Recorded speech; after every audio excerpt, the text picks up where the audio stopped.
I've got some thoughts about Parallel World Pharmacy Volume 1, and I've also got 4 copies to give away. To say that there's an overabundance of isekai, anime, manga, and light novels is definitely an understatement. And as with everything that does become completely oversaturated, a lot of it's not great. However, also true about all these things is while a lot of it's not great, there are always some really fantastic hidden gems amongst the rubble. And I'm really happy to be able to say that Parallel World Pharmacy is one of those hidden gems. And I really want to let y'all know why. Now, some of y'all are going to be familiar with the series already because it does have an anime adaptation.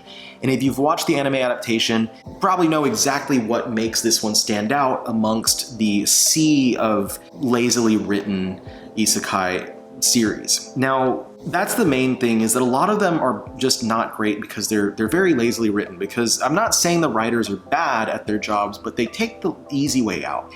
They don't do well to try and introduce you to a fully fleshed out main character.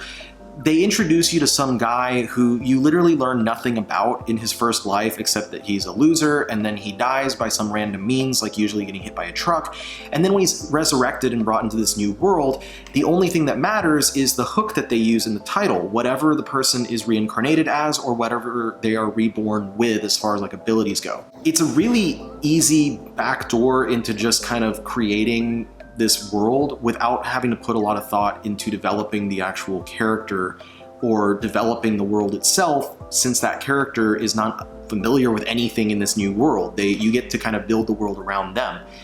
However, Parallel World Pharmacy does not take the easy way out, and instead does well to introduce us to a fully fleshed out three-dimensional main character within the first chapter of the book, before he even dies and gets brought into this new world. In the first chapter of the series, we're introduced to Kanji, who is a renowned medical professional who was motivated to work in the medical field because he had lost his younger sister when she was very little to an inoperable brain tumor. After this, he decides he wants to practice medicine because he wants to be able to help others so that this kind of tragedy, if it can be prevented, that it will be. So he's working late into the night one day, or early into the day, however you want to look at it, and he comes to a stopping point in his work and he decides, I'm going to take a little break. I'm going to set an alarm for an hour on my phone and then take a little nap on the couch. He lays down, but instead of waking up an hour later, he dies of a heart attack in his sleep, which we learn is because he was overworked and he didn't take care of himself. He didn't sleep, he didn't eat, he didn't do the basic necessities for life because he was so focused on his work. And it's something that is like all too real, and instead of being a random way to die, like him walking out into the street after work one day and getting hit by a bus, it's something that feels realistic to who he is. It matches his character. Now, before we even see him brought back into this new world, we already have this impression of who this character is. He's fully fleshed out. He matters to us now. And then we get to see him brought back into this fantasy world where he wakes up in the body of a 10-year-old boy named Pharma de Medici. As Pharma's name suggests, he comes from a noble family who's involved in medicine and pharmaceuticals. Now, Pharma wakes up and finds out that he had been put into a coma because he was hit by lightning. And after being introduced to his family and a little bit of the world, we then get introduced to his tutor named Ellen, who acts as a way to introduce the reader to the magic system within this world called Divine Arts. Now, there's a lot to Divine Arts, has different attributes that utilize various elements and stuff like that. But the main thing that we're going to look at is that, of course, Pharma, now coming out of this coma, develops the ability to use the strongest of the Divine Arts. And he has pretty crazy abilities that he has gained because of this. The two abilities that I want to focus on are, one, he has an ability of this kind of medical sight where he can look at someone and see whatever health anomalies are going on with them.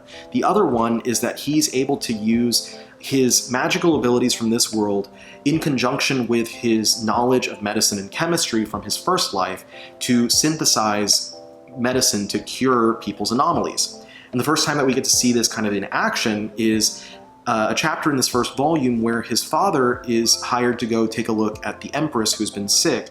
And he takes a look at her and knows, she's very ill and she's going to die. but Pharma looks at her and is able to see that the thing ailing her is actually tuberculosis, and he knows what he can do to help her with that, so he synthesizes some medicine and it starts to help her, and she's going to live.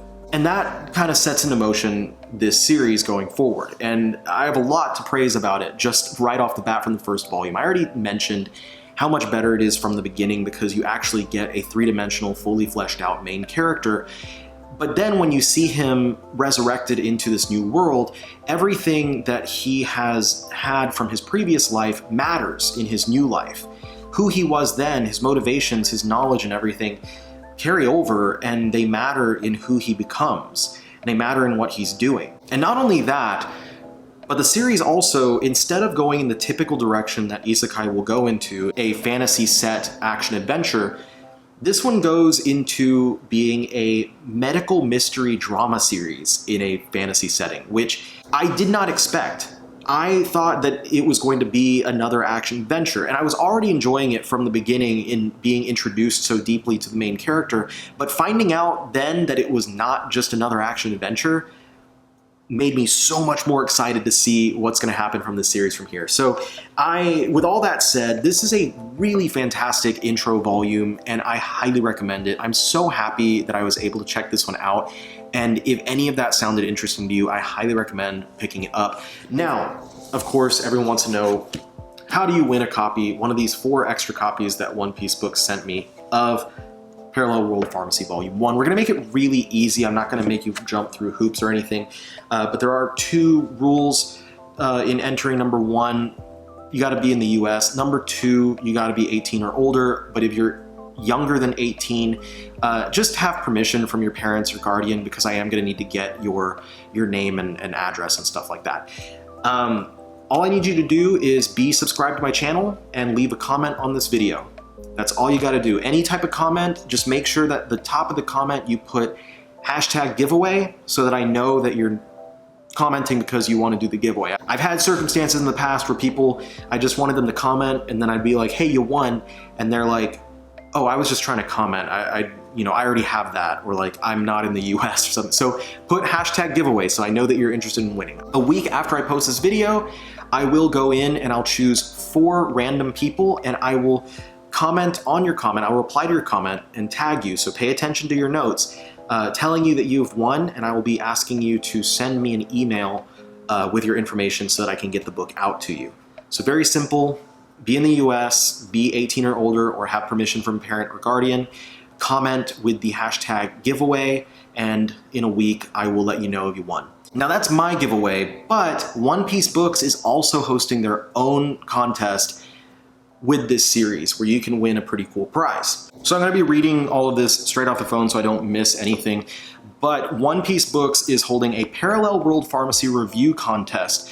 The rules basically have to post a short review on social media describing how much you enjoyed it out of 1 to 5 stars, your thoughts on the manga's art, story, and characters, and what the story meant to you personally.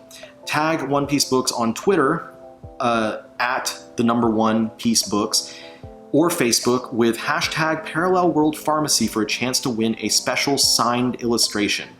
And I'll put the picture up of the signed illustrations by the creator. So you have a chance from me to win one of these 4 copies, and you have a chance to review the book and post about it so that One Piece Books might give you a signed illustration. So that's all I got this time. I hope that y'all will try this book out. It's really cool. I know that there's a lot of bad isekai out there, but this is definitely one of those hidden gems. I appreciate each and every one of you for watching. I also appreciate the folks at One Piece Books for giving me the opportunity to make this video. And if you'd like to see more first volume reviews like this one, let me know in the comments if this is something you'd be interested in seeing more of. If you watched this video, enjoyed it, and you're not yet subscribed, make sure you hit that subscribe button, and I'll see all of y'all on the next one. Peace out.